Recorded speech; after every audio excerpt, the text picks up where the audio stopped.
You're listening to Arsenal Pass, a flesh and blood podcast for players by players.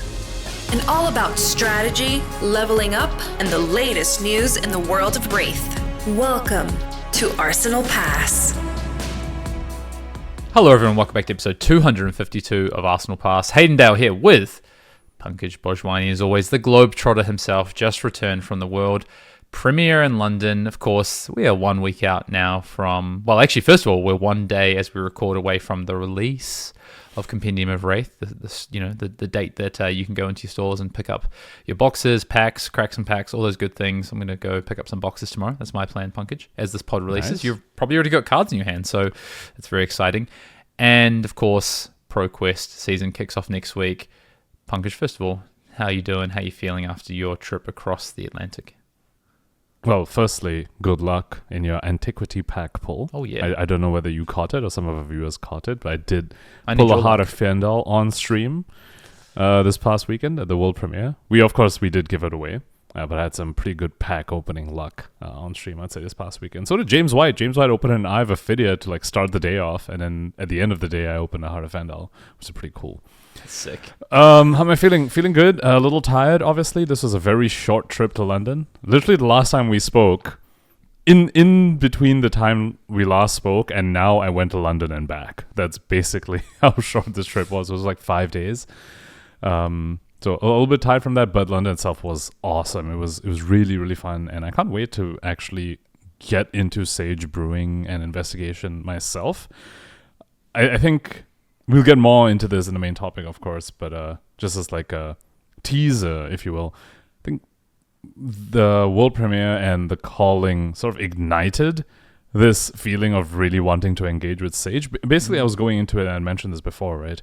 Had a little bit of cautious optimism regarding the format, mostly because it's 20 health, and 20 health formats in Flesh and Blood have historically, sometimes not been the most engaging or the most skill expressive, I suppose.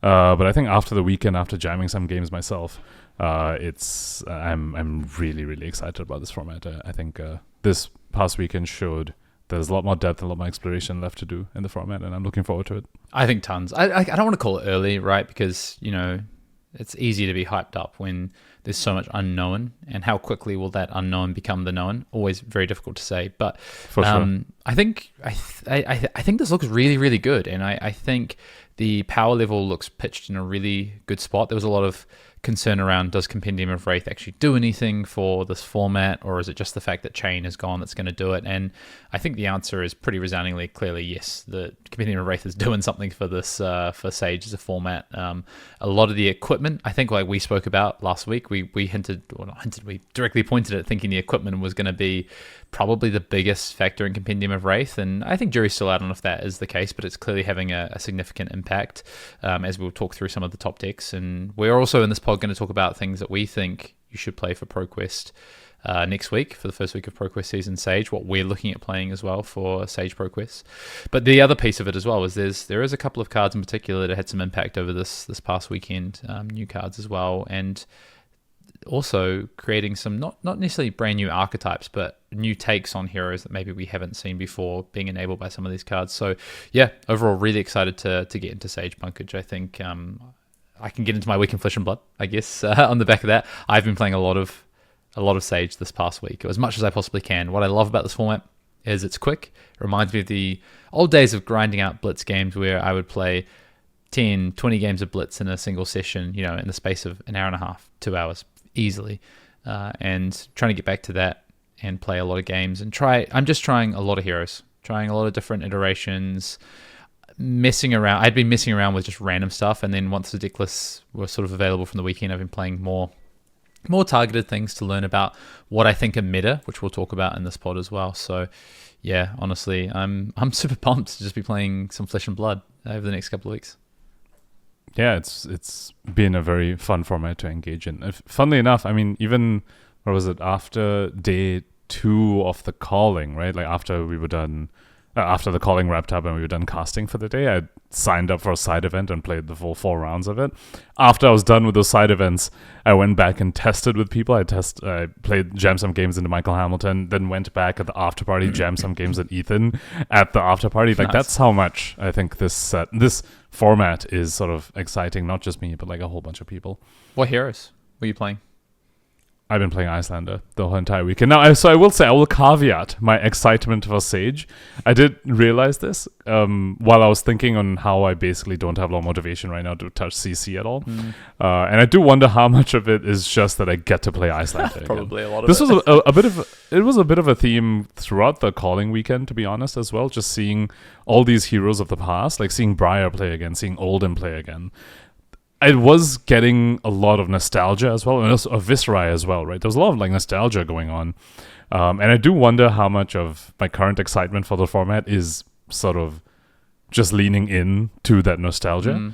I mean, especially, man, just playing Icelander again, like fusing Ice Fades again, it never gets old, you know? So I will sort of caveat my whole excitement around the format with partly being, okay, I can brew and iterate on my favorite hero.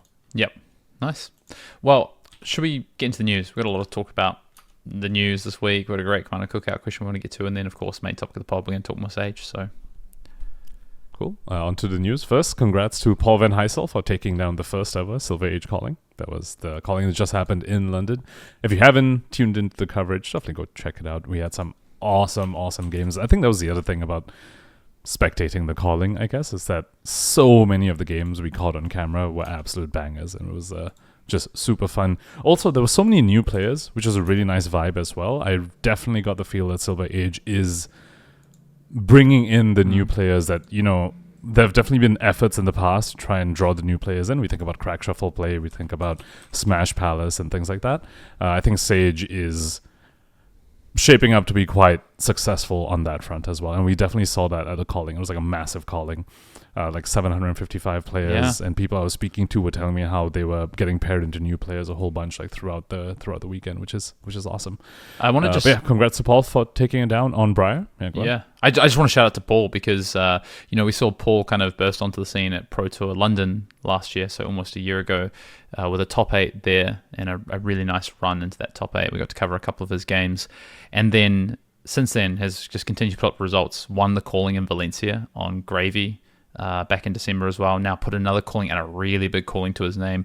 Paul has got to be on the watch list this year, I think, of pro players to be watching out for and what he might do when it gets to Yokohama. Paul has traveled a little bit. He also was in Hong Kong for the Battle Hardened. I know that was attached to the calling, right? So he top 8'd a Battle Hardened in Hong Kong as well. So he's been traveling a bit as well. So I'm excited to see what we might see from him this coming year as well. And you wouldn't know this, Hayden, but Paul has started making YouTube content as well. Oh. So if people want more of Paul, go check out his YouTube channel. I think he most recently did a video on his run at the calling in London, and the Silver Age calling in London. Cool. So I will go check it that out. I will check it out.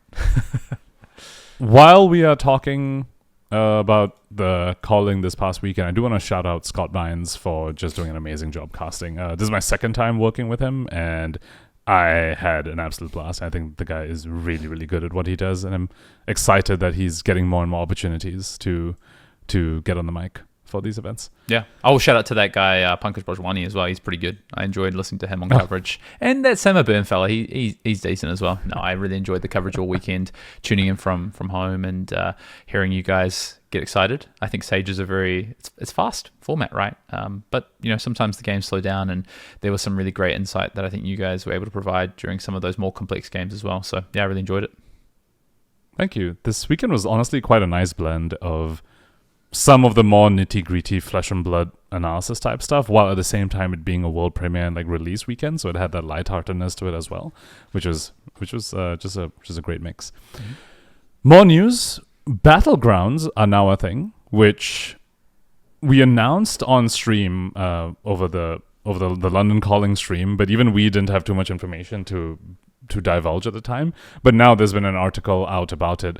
It's basically a PQ plus at the store level in terms of pricing and everything. It's a PQ plus level pricing where the first place gets a PTI and gets a gold foil, which is like a majestic gold foil, like the same thing you would get if you win a PQ Plus, basically. That's at the store level. So if your store applies and meets some criteria, they can host a battleground, and it basically gives more ways for you to engage at high level Flesh and Blood at your local level, which I think is amazing. I think it's awesome. I think one common complaint I've heard from a lot of my locals, like particularly the people who don't have the opportunity or don't, just for whatever reason, can't really keep flying for all the tier 4 events, is that especially post nationals, they find that there's this a few months of just dead time where they feel like there isn't really too much they can do to engage with Flesh and Blood. Like for a bunch of us, after Nats, we go to the second Pro Tour of the year, right? But for a lot of these other people, if the Pro Tour is not in their country or not near or accessible to them, they sort of just like wait around until the next tier 4 event that they can go to. For example, last year, a lot of my locals were saying they had nothing to do until the World Championships in Philadelphia after nationals. Because they couldn't make it out of Singapore, right? So I feel like Battlegrounds is like just such an amazing way to like service those players, and I think it's awesome. Yeah, it's cool. It's cool. I really want more of this kind of investment in tier 1, tier 2 that is done at a store and regional level. I think there's actually, I'm going to shout out. I think this is fantastic and a nice move on. I think there's more they can do.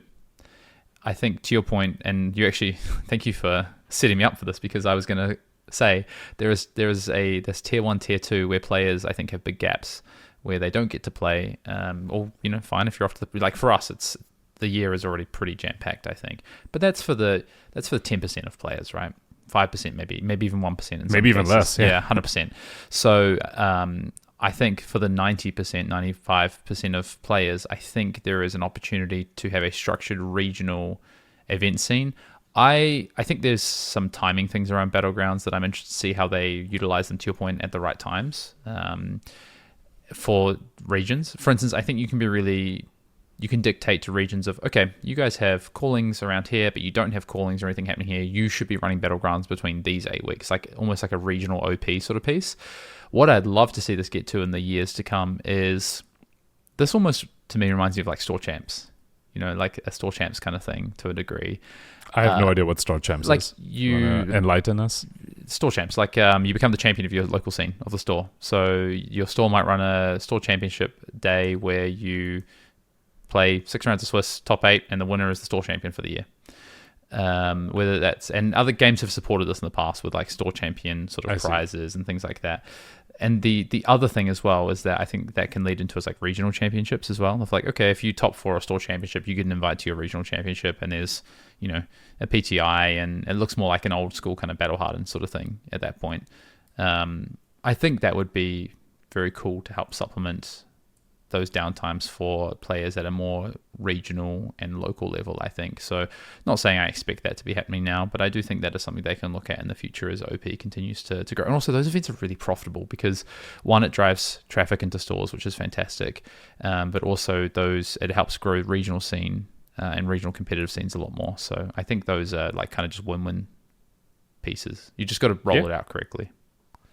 I could totally see this being the starting ground for something like what you're describing. I mean, it reminds me a lot of basically what AGE did, right? Like how they started.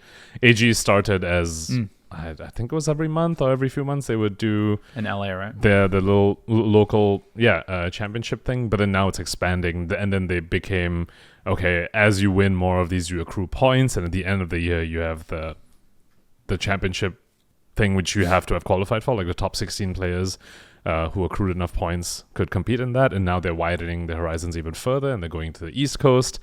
I don't fully remember the exact places. St. Louis was like, there was one recently, and there was one other place as well. That's the vibe, right? So that's the vibe. It's a grassroots thing. That's a vibe. Yeah, but how do you create that around the world without putting the emphasis of that having to be done by private organizations, I think? Or at least can it be done in conjunction with LSS, which I know LSS are super supportive of, and they have actively and vocally helped support those things. But I mean, of course, AGEs straight up give out PTIs, which obviously you can't do unless you have the official LSS backing. So, but how do you make that more equitable around the world, I think, as well? So yeah, nice. Yeah, so I'm liking this Battlegrounds. It just reminds me, it's like very much a similar structure. When you're speaking about the potential expansion, I feel like looking at what AGE is doing is potentially the way forward. Yep. So awesome. We're getting a lot more like tier 1, tier 2 grassroots level tournaments, which Love it. I'm all for. We had the remaining Majestics from Compendium of Rathe revealed this past weekend as well. I thought we can maybe discuss some of those that we'd expect to have a little of a splash in CC. And I want to start with, well, Art of War is back. So much for the book bannings, because we've got Art of the Phoenix War come back. We've got Art of War just for Fi. They felt bad. They said, okay, Art of War got banned. Fi was in the dumpster, and then they banned Branded Cinderclaw as well, and he was even more in the dumpster. So they're like, okay, Art of War is fine, but just for Fi. Let's put it that way. Well, like kind of. I'm obviously being a little bit facetious here. Specifically, I do like how they're making Fi lean more into the Phoenix Flame thing, because I do think now it does feel like there is a bit more of a distinct identity between Fi and Syndra. Previously, it used to be that, okay, Fi is kind of similar deck, just he has Ember Blade and Phoenix Flame, and then Syndra is like the Flick Knives Dagger stuff. But now it's like Fi is firmly, okay, Phoenix Flame matters kind of deck. And Syndra is firmly like Dagger and Flick Knives type deck. So I do like the distinction between the two. Sorry, I was scrambling to get the card up because I had the card ready to go, and Pankaj decided to start at the bottom of the list, not at the top of the list. So I had to quickly scramble to change the card on the screen for those who are watching on YouTube. This guy. Well, it's because I want to talk about cards that are potentially going to have an impact in CC, and this one I'm already seeing in internal testing potentially cause some waves, and people are excited to play Fi again. I agree. Just don't set your partner up for failure. That's all I'm saying, Pankaj. You know, set your partner up for success. Yeah, I'm just keeping you on your toes. I'm not sure I want to cast with you anymore. No, I'm kidding. Out of the Phoenix War, yeah, this card is obviously super, super strong. I think to your point, it's great that it's being. I think one of the challenges of Out of War was like any hero, any class could stick Out of War in their deck, right? I think back to my favorite times of playing Out of War. I played Out of War in Rhinar. That was kind of our breakthrough technology and like bringing Claws Rhinar to the forefront back in the day. But I think, you know, for the balance of the game, this is where these sort of levels of power should be tied to is to class and talent. So card's obviously very good. I think it's going to have a big impact. Yeah, massively agree. I think it's not really in question. Now, my only question really is, will this push, you know, to your point, push Fi over the limit and be good again? And Fi, we will see Living Legend. The interesting thing is that Arcelio has been really powerful this season and has had splash. You know, a lot of people playing Amulet of Echoes, right, for that matchup. That card's pretty good against Fi. Right? Is it not? Though? I don't think they're playing multiple Phoenix Flames on the same turn, though. They're typically... Okay. What they want to do is play like a Rise from the Ashes and then discard the Phoenix Flame to something like the Art of Phoenix War or the new 1-for-2 attack where you can discard a Phoenix Flame to it, a fire that burns within, and still just play the one Phoenix Flame on the turn. Okay. Typically. Obviously, there are lines where when you're running multiple Phoenix Flames, you're also going to put in Flame Call Awakening. And typically, with Flame Call Awakening turns, you might end up playing double Phoenix Flame. But I feel like for Fi, compared to Arcelio, it's very easy to sequence it so that you just end on the Phoenix Flame. And if they want to pop the Amulet to deny your Arsenal, whatever. Or you could just Arsenal the Phoenix Flame if you really have to. You have multiples anyway. I feel like it's fairly easy for Fi to sequence around it compared to Arcelio. Nice. Cool. Actually, I want to expand a little bit on your point about maybe keeping the cards like Art of War like locked to talent and class. This is a card that comment reminded me of another card that we have in the set, which is not on the list. So once again, I'm setting you up for failure over here. Classic. But Tome of Pandemonium reads very much like exactly what you're describing, where let's maybe lock the books behind certain classes and talents. So Tome of Pandemonium is a new chaos action. It's obviously not on the same level as the Tomes of the past, but this one, unlike say Tome of Fyendal, does have natural go again. But of course, it does require your opponent's card to be playable for you, so it's definitely weaker than those. But I just thought it was an interesting thing to talk about as well. Card's very good if you haven't seen it. 1 cost chaos action, defense for 2, cost 1. It's yellow. Banish the top card of each hero's deck. You may play them this turn. Go again. But Pankaj, I just want to remind you that there's only 2 generic tomes. The rest are all class or talent tied. But I think your broader point of just tying these, or I guess the level of the power is a little bit more, I guess, toned down comparative to Tome of Divinity or Tome of Aetherwind, for instance. A lot of tomes are still legal, by the way. It's just not the broken ones. Oh yeah, true. What's it? The Shadow Tome is still legal. Do you want me to go through them? Tome of Torment. Tome of Torment. Tome of Ao.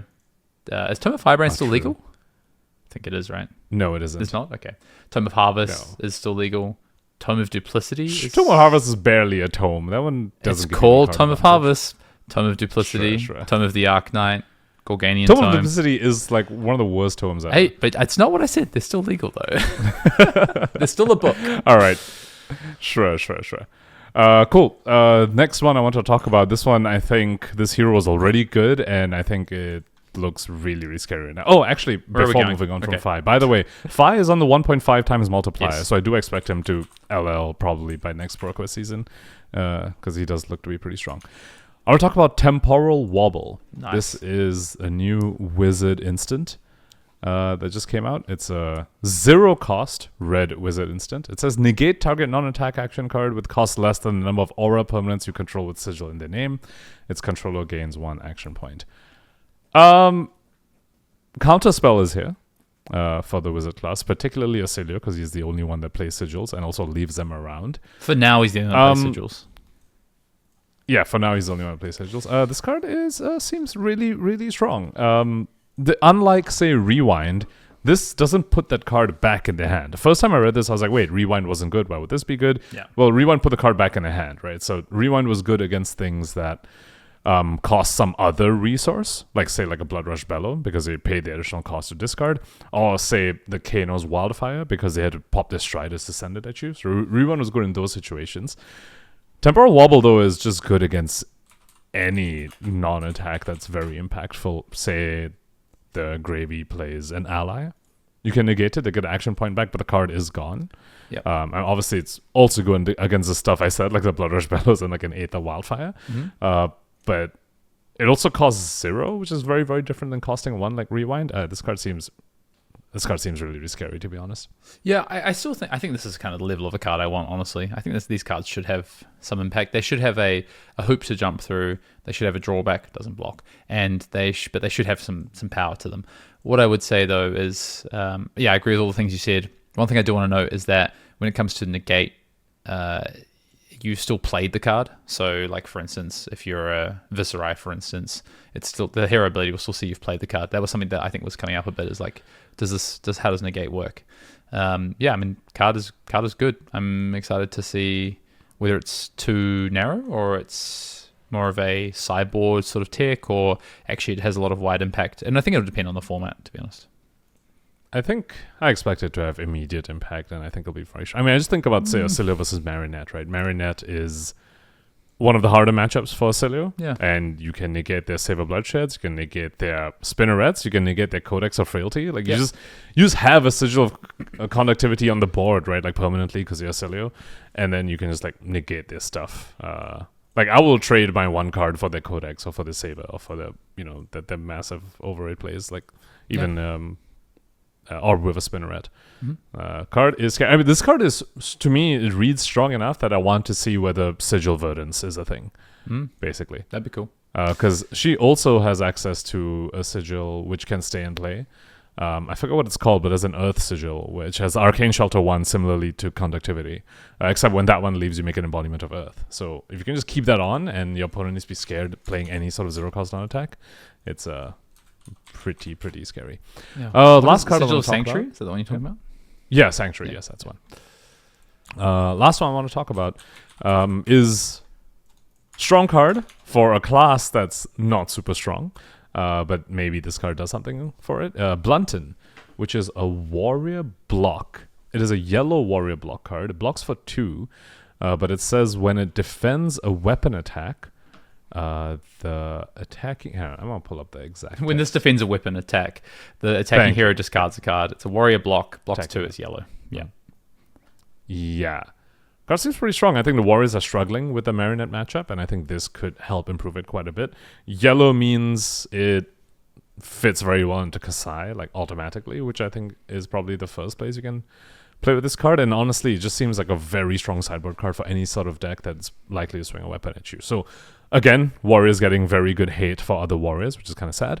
But even to something like Guardians, even Brute, I'm like, oh, you went Wild Rite Claw, you want to do your thing, or Blood Rush Claw, and then you just discard a card on your power turn. Seems like a very strong card. Yeah, people are going to have to play around it. It's just one of those tech cards that's quite interesting. I mean, on the one hand, I'm like, oh, I already hated Kabuto, and now we have Blunton. But on the other hand, I'm like, this one has a wider appeal as opposed to just being like anti-daggers, like to your point about the KO example, for instance. Yeah, I know. I think even if I thought about like when Aurora was in the format, for instance, as well, of like blocking this on a Starfall, it's kind of like that all you got, but the other way around, right? But on a class specific to Warrior. So no, I think this card is a lot cooler than some of the other Warrior cards that are also Warrior hate cards that I've seen previously. That's for sure. Cool. I think those covers all the Majestics I want to talk about. Was there anything you want to bring up, or should we move on to Command and Cookout? I think let's get into Command and Cookout, and I guess if you want to get your questions in for the Command and Cookout, please do so. You can, as always, you can email us at arsenalpassfab@gmail.com with your question. You can drop them in the YouTube comments below. If you are a video watcher, let us know it is a question for the Command and Cookout. You can jump on the Spotify comments if you're an audio listener, and you can also give us a handwritten note, as we have one here today. In person, when you see us at an event, make sure you put your name and your question on it so we can shout you out when we ask or when we read the question out. And if you're an Arsenal Pass patron, you can also jump into our patrons Discord and leave a question in the Command and Cookout section. I'm going to throw this one to you, Pankaj, because this is a question that you got this past weekend. Yeah, this was a really fun one. I was on the train station back to Heathrow, the London Heathrow airport, and then these two guys came up to me and handed me this question. And I thought it was just a really exciting moment. Normally, I just get these questions like at the event itself, but they were clearly on the way back to Heathrow as well. Saw me, and I think I don't know if they'd already written out the question before and forgot to give it to me at the event, or whether they wrote it because they saw me in the station. But it was a really fun moment. On that note, actually, one of my teammates, one of the fellow Stroop Waffles, Jimmy Newen, saw someone give me a handwritten note at the event, and then told me afterwards that he didn't know that actually happened, and he thought it was something we made up, that we get handwritten notes with questions. He was like, "What? This rude. Actually happens?" We get so many. So he witnessed it. Yeah, exactly. It's a real thing, people. So anyway, this one comes from Christos and Parlos, I think, from Cyprus, who also requested we shout out Mental Vault, which I think sounds like a local game store. So shout out Mental Vault.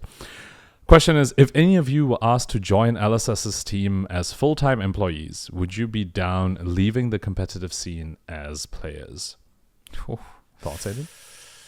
I think it always comes down to like timing, you know, like if I got the opportunity to do a stint with LSS, and I'm not a game designer at the end of the day, and I don't think I could ever be, and I also don't think I'd be very good as a dev team member either on playtesting and developing the game. To be honest, I don't think that would be my strong suit. So if I was to ever, have the opportunity to join LSS as an employee, I think it would be more in the field that I am more familiar with, to be honest, probably somewhere in the space of organized play or the like. And honestly, I would love to, I think, do some time with LSS and organized play.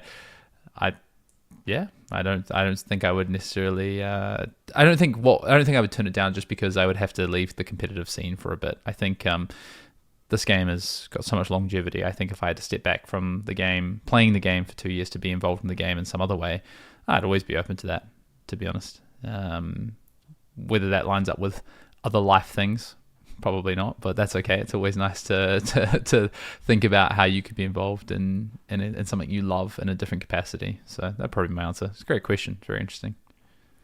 Yeah, I'm sort of treating this question as sort of agnostic of any outside, like real, like more practical considerations, like what you're talking about, like regarding timing and stuff. I'm sort of treating this question as like, okay, suppose those other things were like settled. Like, is this an opportunity that I think sounds like something I would enjoy? And yeah, I think my answer is definitely yes. For me, I think I definitely would rather lean more towards the dev side of things. Get in there and tell them to like delete illusionist, from the inside. That'll be awesome. No more permanence. And necromancer while we're at it. No, but like in all seriousness, yeah, I think the game dev side of it sounds like something I would love to be a part of. Iterating on card designs and card balance. I think that'll be really cool. Unfortunately, of course, New Zealand, they have very, very strict laws regarding getting people not from New Zealand to work for them, which is why it took so long for them to even get devs at all outside of New Zealand. Like Alan and String that recently joined us, like it took a long time to get the visa started and stuff. Apparently, you have to justify to the New Zealand government that there is no New Zealander in the country who can do that role for you, and that's why you are outsourcing it, so to speak. Which I'm like, that is very, very intense. But yeah, I think that's pretty standard in a lot of countries, honestly. It works the same here in Australia. They seem to be more strict about it, somewhat, I think. Yeah. I think sometimes it can just be more complicated with a smaller country and the way they do their visa processing. Because, for instance, like how are you going to find many people who could do specifically flesh and blood game design in New Zealand? It's going to be pretty limited, I would have thought. So, whereas, I guess when it comes to like professions where people have, degrees and things like that, or they've got qualifications to be able to do the process, I feel like that's a bit more straightforward. So maybe it's the complexity of the job as well, potentially, and trying to prove that the special skills it requires, I guess. I can imagine a lot of like, I guess, administrative areas being like, well, you have to play with cardboard all day. Anyone can do that, that sort of thing. Yeah. Yeah. But like, you need a game developer. We have game developers. Yeah. This guy worked on the sport over here. Put him in the seat.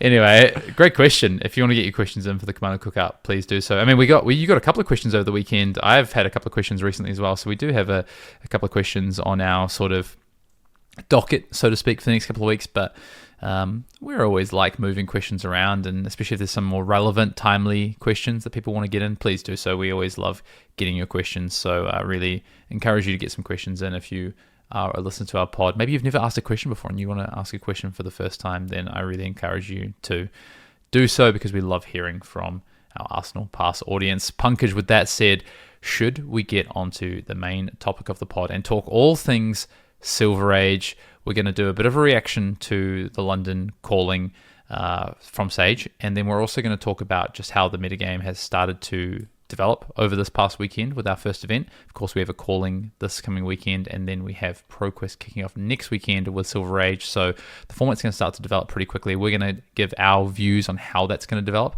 and possibly what you should be playing for the first week at least, if not for the full season of Silver Age, and what we think you might want to play if you're heading along to San Diego calling this coming weekend. That made me think, is Brett Patrick going to be there? That's what I want to know. I might reach out to the guy and be like, come on, go get $20 ticket. Come on, man. Go get your $20 deck and go and play some Silver Age this weekend. And we were shown that you can actually take a pre-con and go and do really, really well at a calling. Yeah. So, definitely a great time to return to the game. Cool. All right. Well, I'm going to pass it over to you because I feel like this is your rodeo on Silver Age. So I'll let you lead us through the main topic this week. Cool. Let's start with looking back at the world premiere in London. Well, the calling in London, rather.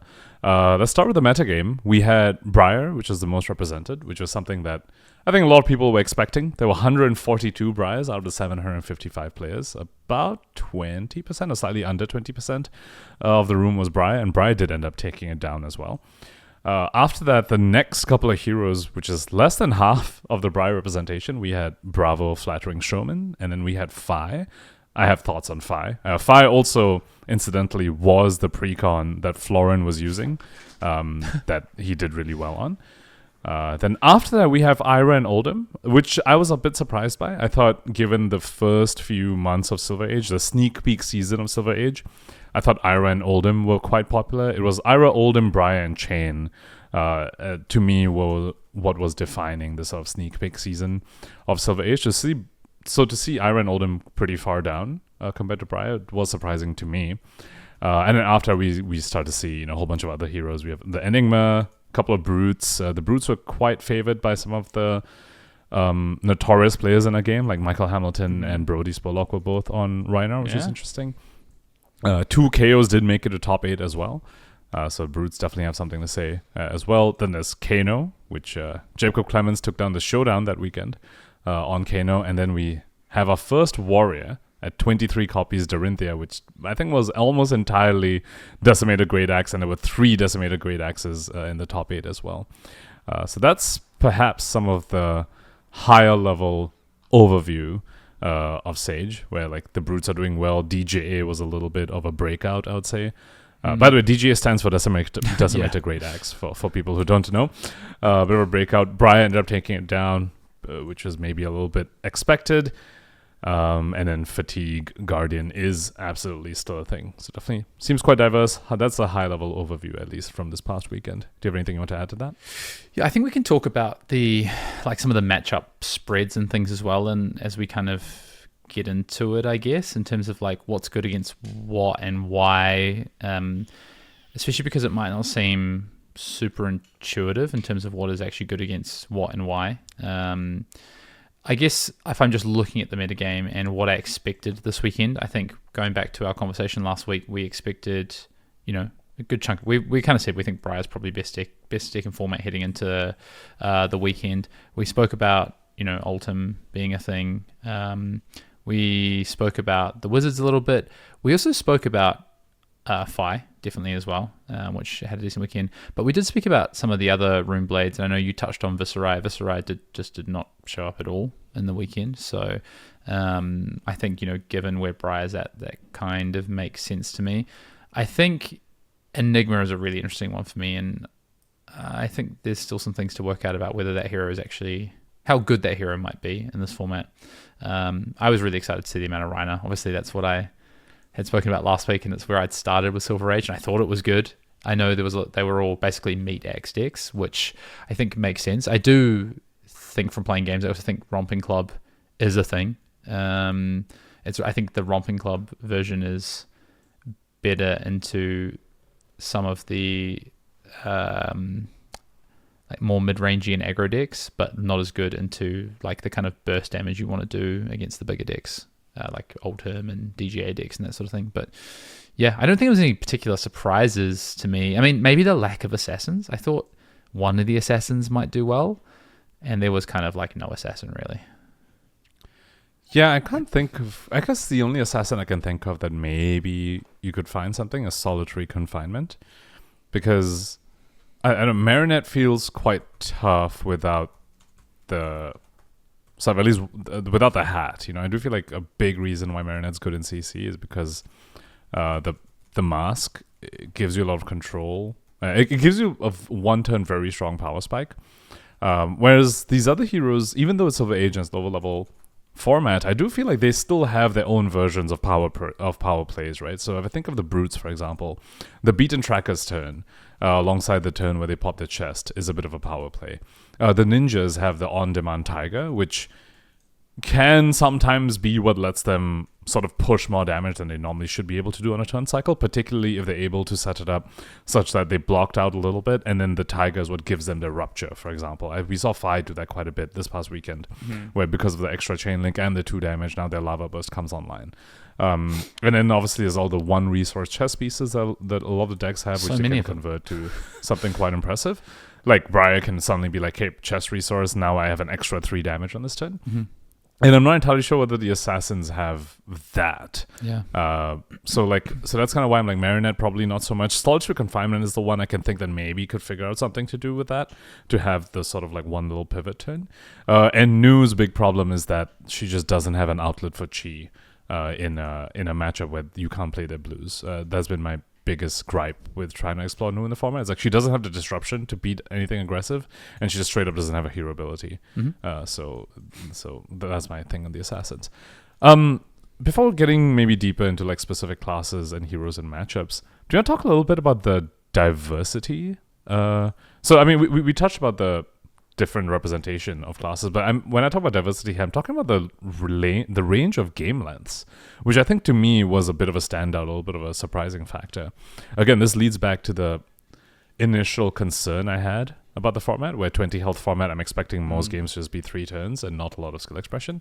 But I was very pleasantly surprised by the wide range of game lengths. We had games go from like 3 or 4 turns, and we had games that go on to like 10 turns, and we also had the ones in between. That's particularly when the Brutes were involved. We had like 5-6 turn games, which I very much enjoyed, and to me that was a bit of a surprising factor for Silver Age. Yeah, I like the diversity. I think it's good. I think just going back to diversity, I think I guess there is diversity, but also actually when you combine some of them together, a lot of Ninja, a lot of Guardian, a lot of Brute. like as if you're putting the classes together, right? You basically like Runeblade is first because of the Briar piece. Then you've got a lot of Guardian second. Then you've got a lot of Ninja, and then you've got a lot of Brute. Pretty clearly the top. And Warrior with a DGA as well. Yes, true. Although less, right? Because it was Dorinthia, and I guess on day 2 it was a lot more because they had good conversion. But yeah, on day 1, less so. Yeah, very WTR and heavy hitters as heroes except the Runeblade. Yeah, I think you're loving the fact there's minimal illusionist. I'm sure. I want to talk a bit about the win rates, maybe of some of these heroes as well, as we look at the kind of day 2 conversion and maybe just some of the associated win rates from the weekend, if that's okay. Yeah, let's do it. So Briar, obviously most represented on day 1, was also the most represented on day 2, 17% conversion rate, so fairly decent conversion rate. Some of the ninjas really struggled. Fi had an 8% conversion rate. Ira had a 15% conversion rate, for instance. The Guardians also had pretty average conversion rate, 13% for Flattering Showman and Ultimate 15%. Well, except Valda. Valda had a 30% conversion. Yes. Obviously not as represented as the other two, but Valda's conversion was kind of impressive. I think Valda's good. I was maybe surprised about 21 Ultimate, health. Some of those Surge cards are pretty damn good. The block card, I forgot what it's called, something. Yes. Yeah, I forgot what it's called, but the block card where you can block with it and then pay 3 and get 3 Surges. So you effectively just pitch on your opponent's turn, kind of. Like, you're not losing the resources they're pitching on their turn, but you can get, like, Dominator turn on your other Seismic Surge Matters cards. That card seems really good. But yeah, I think ultimately the Warriors had the best conversion rate, 44% for Olympia, 23% for Dorinthia. KO, though, nothing to be sniffed at, 20% conversion rate. And then Kano at 17%, sitting around that more average mark as well. So it was interesting to see a bunch of heroes that had, 2, 3, 4 copies, 5 copies, get a copy or 2 into day 2. But it's really hard to read into those, I think, in a big tournament like this, a really widespread field and early days of the format.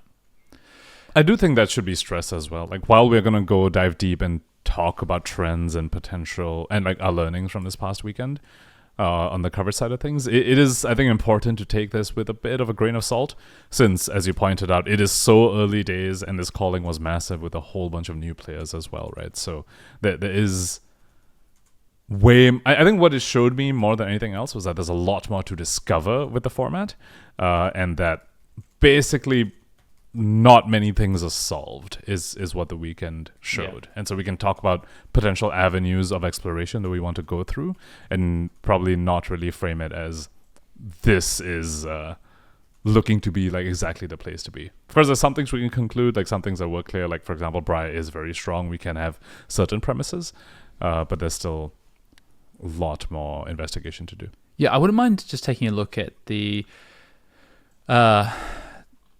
win rate as well of some of these heroes through the calling as well. So, for instance, when I look at this, you can see the conversions into day 2 and things like that, but also just then bearing in mind the day 1 plus day 2, where was the win rate sitting? So Warriors did have very good win rate over the weekend. So Olympia was like a 62% win rate of the event. Dory was a 60% win rate. I don't think those are surprising. The Decimated Great Axe was just a strong proposition for this weekend. I think a lot of people didn't know how to play against it as well. They thought they were going to get fatigued, and all of a sudden they're getting smacked with like a big pivot turn with a really tall axe turn.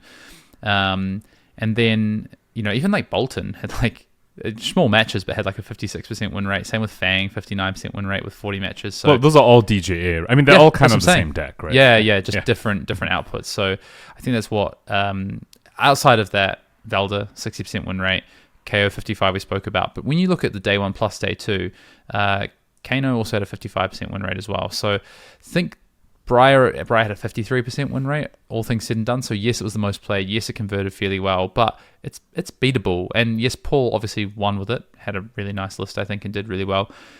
But what all these stats kind of show me, and the games that I watch show me, is that there's a real balance between a lot of the decks we're seeing so far, and all of these decks have particular strengths and weaknesses, which is quite interesting. So in terms of weaknesses, then, I guess let's start diving into matchup spreads. What do you think is Briar's weakness? Because I do think as we head into ProQuest season, perhaps even showing up like San Diego calling, if you're not playing Briar, you should be playing something that has a good game plan or can beat Briar. So what in your mind is actually good into it? Oldham. Stats would say so as That checks well. out. Briar had a 20% win rate yeah. into Oldham, and I think Oldham's hero ability is just so strong into Briar. Yeah. That makes sense. But Briar is very good with DJA decks, and I think if you look at stats, the Oldham deck is not very good into the DJA decks. So there's a bit of a triangle already forming, I would say. So we've got an early target on the back of the format with a bit of a triangle there, I would say, between the Decimated Great Axe decks beating the Guardians, and then the Guardians beating Briar, more or less, so to speak. Is it all the Guardians beating Briar? Like, do Flavo and Valda beat Briar, or is it just Oldham? Flavo. I think it was just Flavo. Oldham, right? Oh, Flattering Showman. Bravo, Flattering Showman. Yeah. Again, the community out there with the terrible names. Either that or you've come up with that one. I thought you said you tuned into the stream. We were calling it Flavo the entire stream. Yeah, I maybe just immediately exposed. He doesn't tune in. Well, I was about to say I probably just tuned that one out because you know how much I hate nicknames for things. I'll call him Flattering Showman. How about that? That's so long. He still has a positive win rate into Briar, but it's just not as strong as Oldham's at the end of the day. Yeah. The DGA matchup into Oldham did look very, very impressive for the Warrior side. Yeah. We had one or two of that matchup on stream, and I was like, wow, this Guardian does feel like they are just... They're losing the fatigue war, they're losing the damage race. It looked very, very convincing on the Warrior side. But yeah, then we saw the Briar into the DGA Warrior, and it looked very convincing from the other side as well. I'm just like, the Warrior really wants to... They need to draw pretty well the first couple of turns and get the Briar into a position where the Briar needs to block the axe. But it's quite difficult to do. The 2 times we saw it on camera, to sort of facilitate that game plan, the Warrior had to bring like AB0 and just like shove Fridge as soon as possible and just have the space to go Felling Swing Axe, Sharpened Steel Axe. But the numbers still aren't quite there before they are the ones in a blocking position, and then they might just die to like arcane damage, like Sigil of Suffering and things like that. Yep.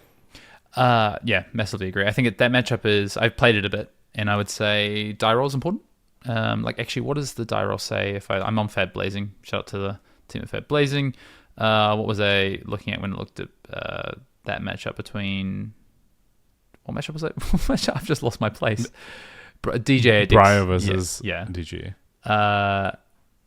I can't see this first versus second. Actually, I'd have to have a look at that. But I do think, from my experience, it does matter. The first versus second, I think, does matter a lot. There is a deck that I don't know if you want to stay on this triangle any longer, but there is a deck that I have my eye on because of the triangle. Me too, actually. But it's the same deck as I brought up last week. Also, same deck. Everyone can guess what deck I'm going to talk about, so you go first. Oh, well, if it's the one I think it is, I think statistically I have the superior call here. Mine's Kano. I think Kano has... Kano is good. Very good into the Guardians. I've played a few of those games, and it feels, I don't want to say laughable, but like the boots, the anti-dominate boots, are just, again, the equipment from the set that are helping define what's happening in these matchups are really strong, and also what you decide to bring and what you don't decide to bring for these matchups. Kano very strong into the Guardians. Kano also good into Briar. I think Briar can have something to say about that, depending on if they decide to play Polarities, for instance, if they decide to play how much Spell Void they decide to play. And again, the die roll matters in this matchup, I would say. But I think you're slightly favored as Kano into Briar, and I think you're pretty well favored at the moment into the Guardians and the way they're setting themselves up. I'd be hesitant to say favored into Briar. From my understanding, it's basically a coin flip, where, to your point, die roll matters a lot, and Kano being Kano does need to draw the good Mage Master hand basically on his first real turn of the game, because that's basically the game plan. They go Mage Master's double spell, and then on the Briar's turn try and kill them, which does involve some level of decent draw sequencing in a deck that has like so many blues as they do, and it is quite resource intensive as well. To me, it's read more like a coin flip, but I do agree with you. Kano does look like a fairly decent position. I've heard the Axe matchup isn't as good as they'd like it to be, though, because the Axe deck can put them in a blocking position basically after the first real turn of the game, and the Axe deck has blues, and I think they also run like Polarity or Oasis, or maybe even both. That makes sense. I think that, I mean, I'll go stats on this. We'll go to the stats. Kano has close to a 60% win rate against Briar from the weekend, but only has like a 35% win rate, same as Icelander, into Dorinthia, for instance. So I think that makes sense. One thing I would say is I've played a couple of games with Kano changing a couple of cards to go taller on the damage and trying to set up a big Epoch go tall turn. And I think it's pretty good. Obviously, you're giving space to the Dories to like the thing of these DJA decks, why they're good is because they can either just kind of attrition you down with Great Axe, or they can be like, swing, play the big swing, and obviously just smash him with a big turn. But it's the flexibility. Yeah, it is. It's a lot of 100%. flexibility coming to play. Alongside the fridge into other matchups. But yeah. Yes, but see, we can, and I guess Icelander can get around that as the fridge element. So yeah, I think that there's something in the go tall piece as well. What I really like about this format, early days still, though, is that ability to tweak your kind of 12 or what is it? I guess the equivalent 7 additional cards that you want to potentially use differently to help with your matchups. You want to talk about Icelander? Yeah. So I mean, I think Icelander is a way more convincing Briar matchup than Kano does. That matchup feels so good for the Icelander side, particularly with how red line the Briars are. It feels like if you get to play blue Art Incarceration on their turn, you kind of functionally literally time walk them, which is really cool. And then Polar Cap remains very, very strong. You also had the classic, what Icelander had in CC in that matchup, where you get to respond to the embodiment of Earth and brain freeze them or something and take out their critical piece from their hand, and then now their whole turn is bricked. Or just give them a couple of frostbites at the start of their turn. It's very, very strong. I feel like a lot of the agencies on the Icelander side. So that matchup was very, very convincing. There is a combo game plan into the Guardian. I would say where maybe Kano Icelander differs, I think Kano has a much more convincing Guardian matchup. Yeah, it's really good. Than Icelanders, but Icelander is a much more convincing Briar matchup compared to Guardian. So I think that's an interesting flip. And then they both seem to struggle into the DGA. So I guess the question is more, how do they fit into the rest of the field? Yeah. And I'd probably have to give it to Kano as well. Like when I think about the Brutes, for example, Kano can at least do the, all right, I'm going to race you into the Brute. Of course, the Brutes do have the Spell Void 3 gloves, which is really, really scary, actually. It's actually really, really good. Because you can AB and Spell Void 3 as well, so they have a functional fridge into the wizards as well, even despite the arcane damage, which I think is puts them uniquely positioned in that matchup. But yeah, Kano can at least like pretend to race into them. Icelander feels like it struggles a bit more. Kind of, although if you've played the matchup and they go play the first card, say they have a 4-card hand, they go play the first card, so they're down to 2 cards, and then you play a spell and one of their cards is a blue. They can't, like, they can overpitch and then use the thing, but you've kind of blown their turn. So the Spell Void gloves, 3 gloves are really good. But obviously, if you have no cards in hand to do it, and you can kind of force them into awkward situations. Especially Rhinar, a little bit less so KO, I'd say. Rhinar, you definitely can, because they often leave with an Intimidate card unless they have drawn a Go Again card. KO is a little bit more difficult. And that's actually why I think KO is probably unfortunately, the better Brute than Rhinar. I think so. Yeah, I think Rhinar is really good into a lot of, like, it's really good into, like, Enigma. I think it's pretty good into the more defensive Guardians. But I think KO is much better into, like, the DJA deck and into Briar. So I think KO is just the better Brute right now. Sad face. I agree. I suppose with that, should we talk about predictions / expectations / early thoughts on what we think is going to be good moving forward? Yeah, I'm happy to. Cool. Yeah, so we start with KO. I'm fully with you. I do think KO is shaping up to be one of the mainstays, one of the pillars of the format as well, for exactly the reasons that you said. KO has, I think, the best combination of really good fridge with aggression as well. Like the beaten trackers with the predatory plating, alongside he's the one with the Temper 2 helmet, right? The KO specialization, like Knucklehead, I believe it's called. Just incredible fridge on that hero. Has the Spell Void 3 as well for any odd wizard. And then naturally has a power turns off the beaten trackers and predatory plating after he's blocked them. So KO, I agree with you, very, very strong.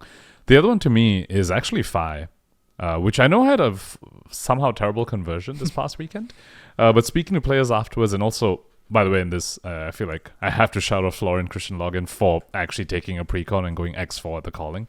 It was really, really awesome that he managed to do that. But I do think Fi, with like more refining, is perhaps in a similar place to the KO, where he's a little bit faster, a little bit less robust, but faster, and I know for a fact that the DGA decks are definitely scared to face Fi. Yeah. I honestly just don't think DGA is that good against aggro decks, honestly. Of course, yeah. Yeah. It's just doesn't have the right numbers. So I actually think... And Fi, unlike Briar, is even more like consistent, but yeah. Yes, I agree. That is one of the reasons I think where DGA does show up is like... And I think these Briar decks still have a bit to do on their builds. I actually think Briar is better than the stats show from this past weekend because I think some of the builds are a little bit clunky. And I think when people start to smooth out some of these Briar decks, they're going to be a lot better and a lot scarier. And so I think the DGA decks are going to have a really terrible showing this weekend, to be honest, in the calling.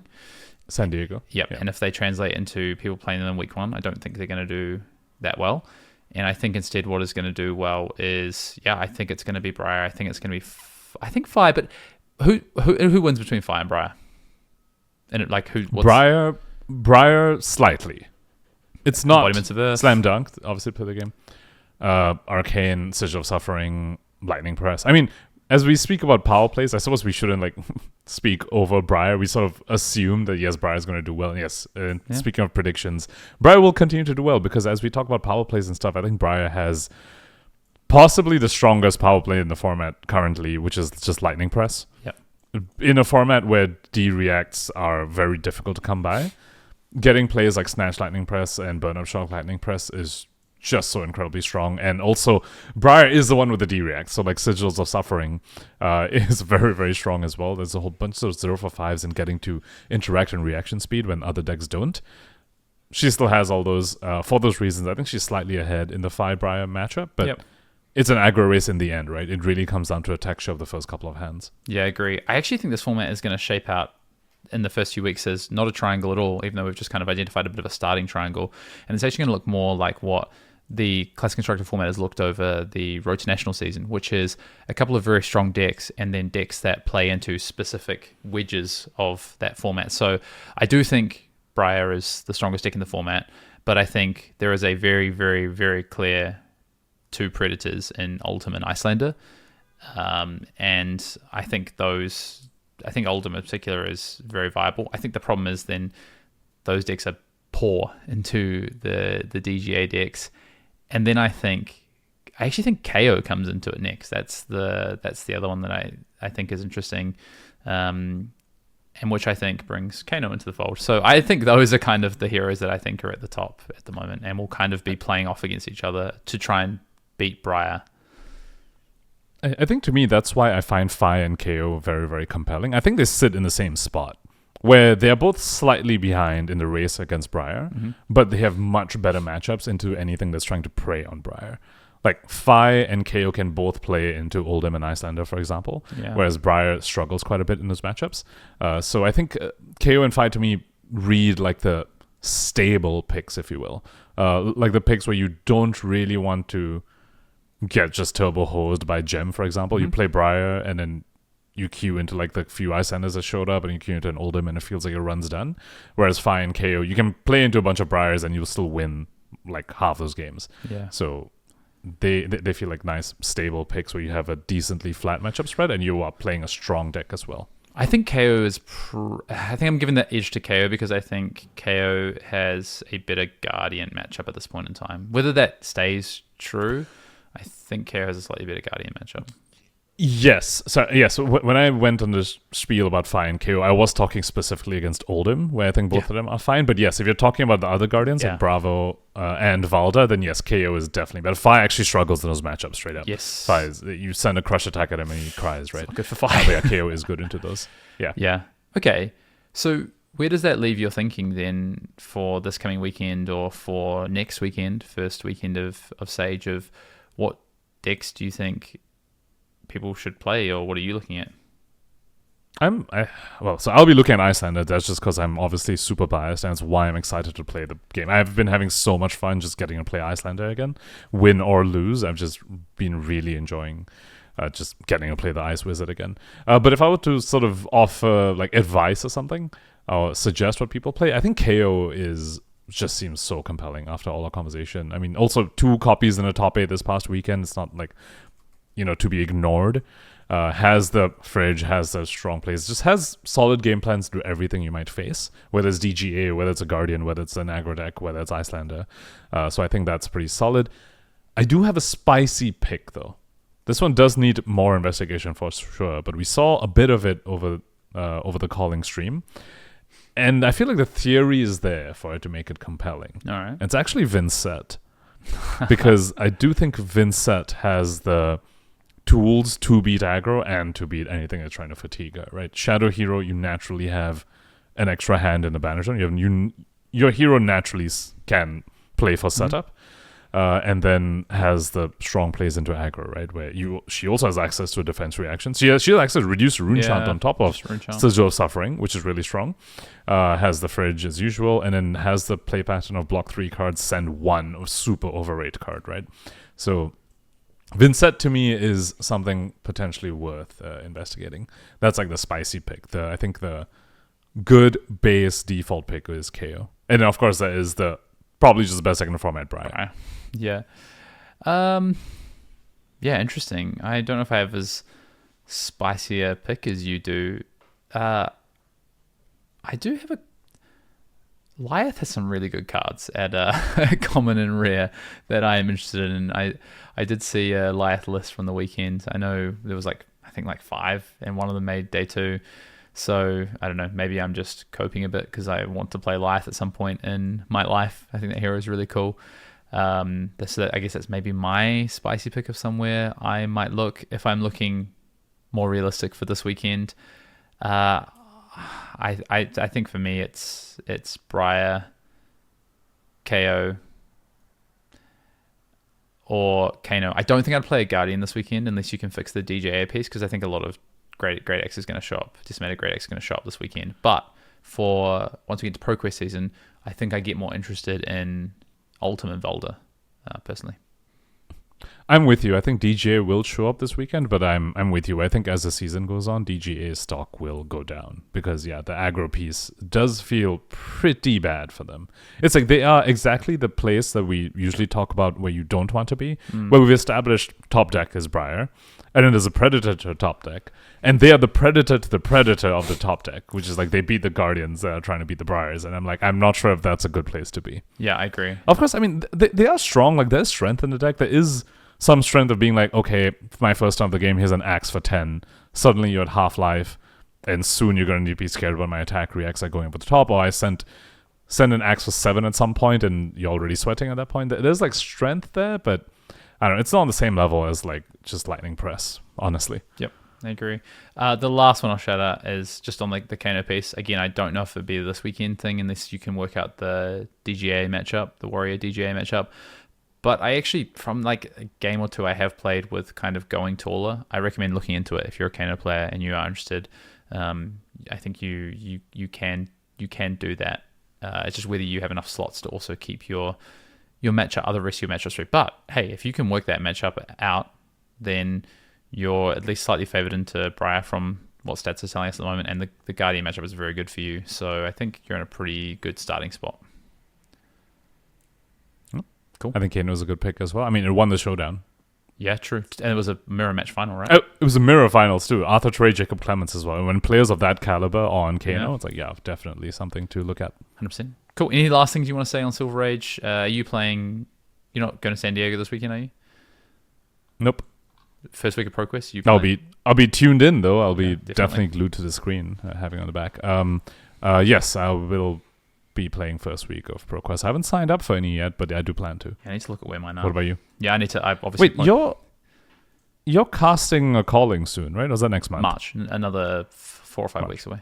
It's CC as well. Got it. Just before the Pro Tour. Cool.